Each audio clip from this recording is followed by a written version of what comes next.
네, 안녕하세요. 유민아빠입니다. 2019년 4월 17일 수요일에 장 시작 전 암호택이라는 종목을 통해서 꼭지를 잡아내는 방법이라고 해야 될까요? 예, 단기 꼭지 아니면 초장기 꼭지를 잡아내는 그런 방법을 좀 다시 한번 설명을 드리도록 하겠습니다. 예전부터 사실 좀 많이 해드렸던 거예요. 꼭지를 잡아내 드린다라는 것들은요. 여러 가지 방법이 있어요. 꼭지를 잡아낸다는 게, 잡아낸다는 게 꼭지를 그건 뭐 지수도 마찬가지고, 그다음에 종목들도 마찬가지고, 종목도 밑바닥에서 올라오는 종목도 마찬가지고요. 그리고 고점, 최고점에서 나타나는 징후기도 합니다. 자, 어떤 걸 가지고 단기 꼭지를 잡아내느냐? 자, 이 급하게 잡아가는 게 뭔가요? 급하게. 예를 들어 주가가 막 이렇게 막 오르고 있어요. 오르고 있습니다. 우리 매지원 가지고 한번 해볼까요? 예.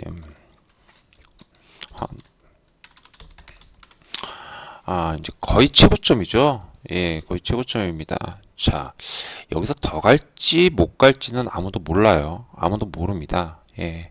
이제 이런 상황에서 만약에 이 종목에 꼭지를 잡아내는 방법은 굉장히 많을 겁니다. 기술적으로 혹은 재료를 분석해서도 잡아낼 수 있겠고요. 근데 이거는 각가지 뭐 여러 가지 방법이 있는데 저 같은 경우는 한 서너 가지 정도를 알고 있어요. 서너 가지 정도를 알고 있긴 있는데 그중에 가장 대표적인 게 과열입니다. 과열. 자, 이 과열이라는 게 뭐 참 상한가 들어가기가 참 힘든 종목이 상한가 들어가기가 참 힘든 종목이 뭐 상한가에 들어간다거나 아니면은 뭐 20% 장대 항목이 뜬다거나 혹은 아 그 거래량이 엄청난 거래량이 터진다든가 이런 여러 가지 그런 이슈들을 가지고 이제 잡아내기도 하는데 다 이제 불분명해요. 불분명한데 하나는 정확하게 알 수 있어요. 예, 그게 근데 앞으로 추가 상승을 더 할지 어떨지는 잘 모르겠습니다. 그러니까 지금 무슨 말이냐면은 이런 거예요. 예를 들어 가지고 이제 과열 중에서 여러 장대 양봉 쓰는 거라든지 뭐 여러 가지가 있잖아요. 거래량 지표를 본다든지 뭐 이런 게 있는데 뭐 MSCD 뭐 이런 것도 있겠고 여러 가지가 있을 겁니다. 근데 저 같은 경우는요. 갭상승을 봐요. 갭상승을요. 갭상승을 본다는 게 갭상승을 했다라는 건 뭐죠?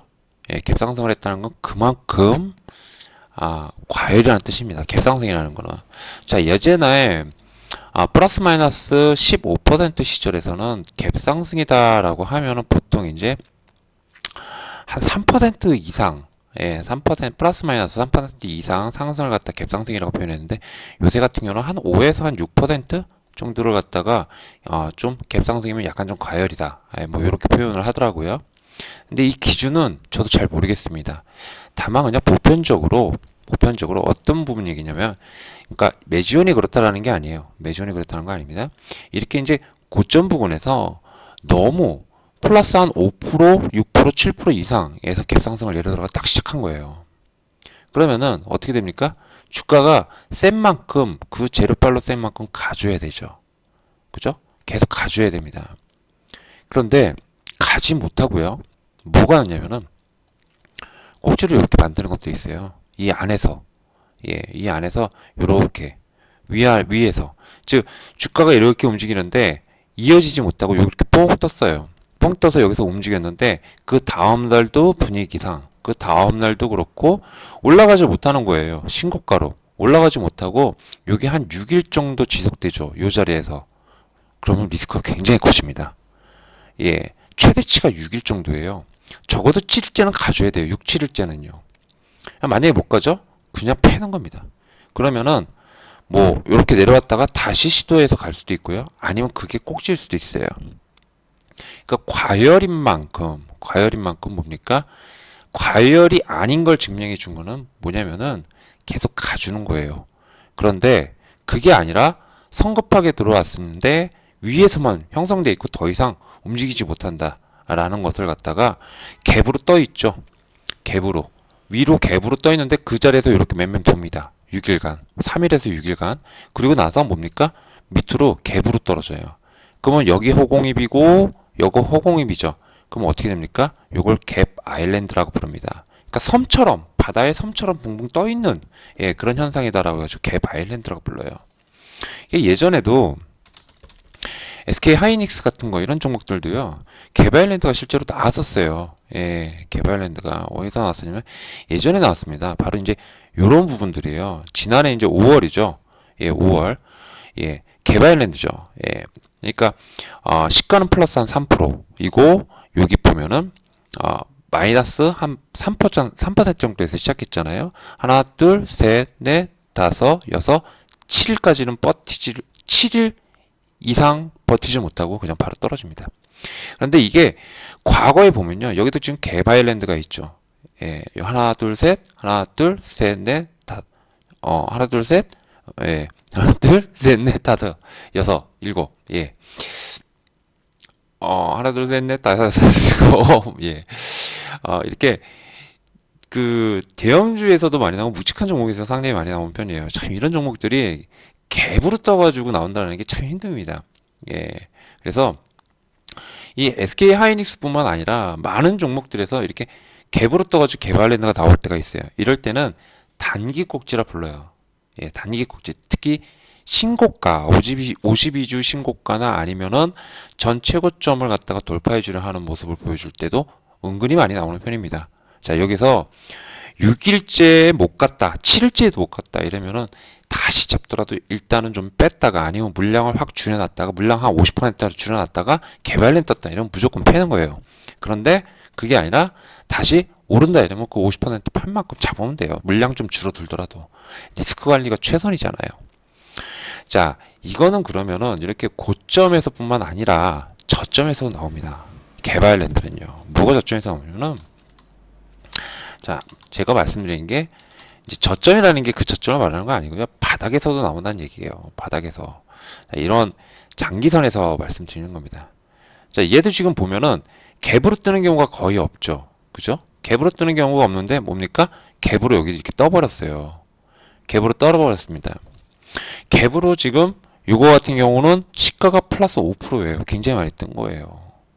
예, 굉장히 많이 뜬 겁니다. 그럼 여기서 보십시오.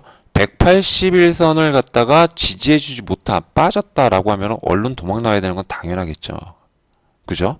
그러면은 이 공식대로라면은 뭡니까? 예, 첫날의 시가가 있어요. 첫날의 시가가 23,800원입니다.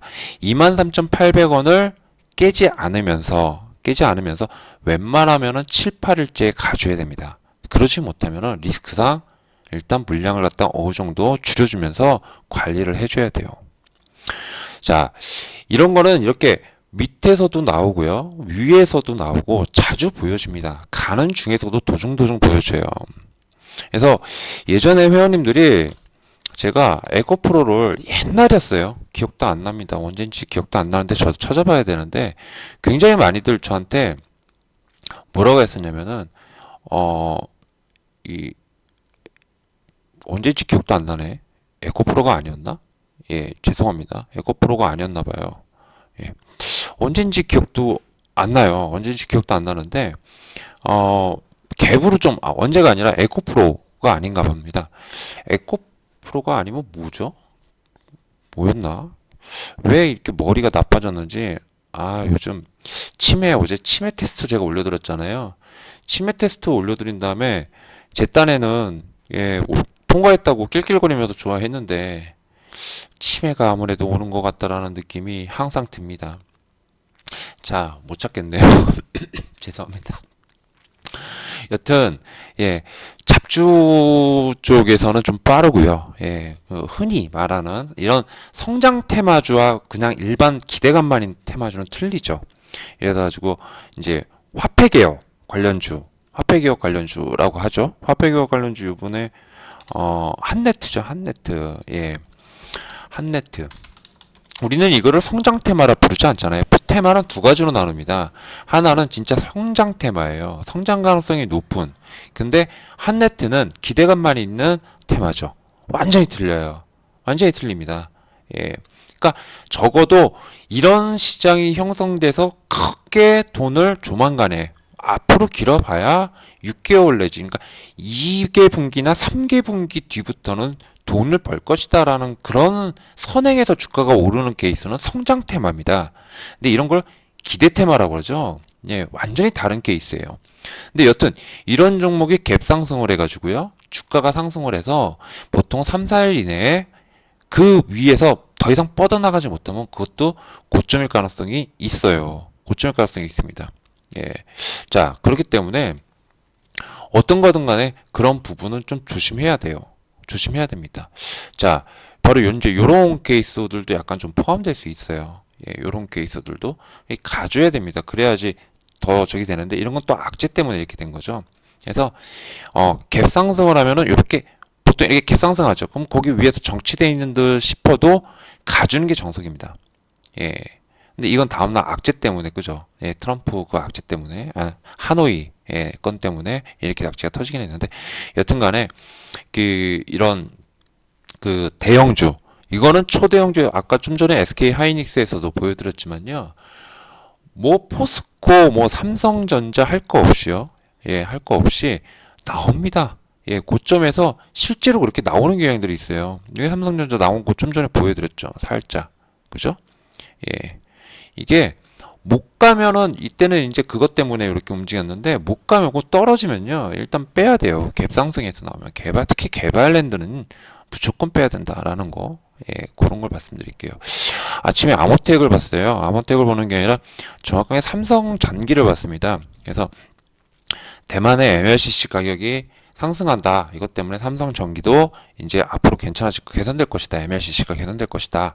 이제 이런 리포트가 나오더라고요. 그래가지고 전에 아모텍과 그 다음에 뭐였죠? 사막 콘덴서였죠. 예, 사막 콘덴서를 봐야 된다라고 했는데 그 위주로 보려면은 차라리 이 종목, 두 종목을 위주로 해서 보는 게 낫다, 라고 이렇게 말씀을 드렸는데, 아모텍이 갭으로 떠버렸어요. 그래서, 에이, 이건 또 뭐냐, 이래버렸거든요. 예, 뭐, 갭으로, 보통 성장 테마에서 갭으로 뜬다라는 건 그렇게 좋지가 않습니다. 예, 과열이라는 얘기죠. 재료빨에 의해서. 예, 못 가면 끊어줘야 돼요. 예, 반드시. 이제 그런 부분들도, 기술적으로, 예, 알아두면은 좋은 틱거리가 되지 않을까 싶어가지고 제가 이렇게 올려드렸습니다. 자, 이상 유민아빠였습니다. 감사합니다.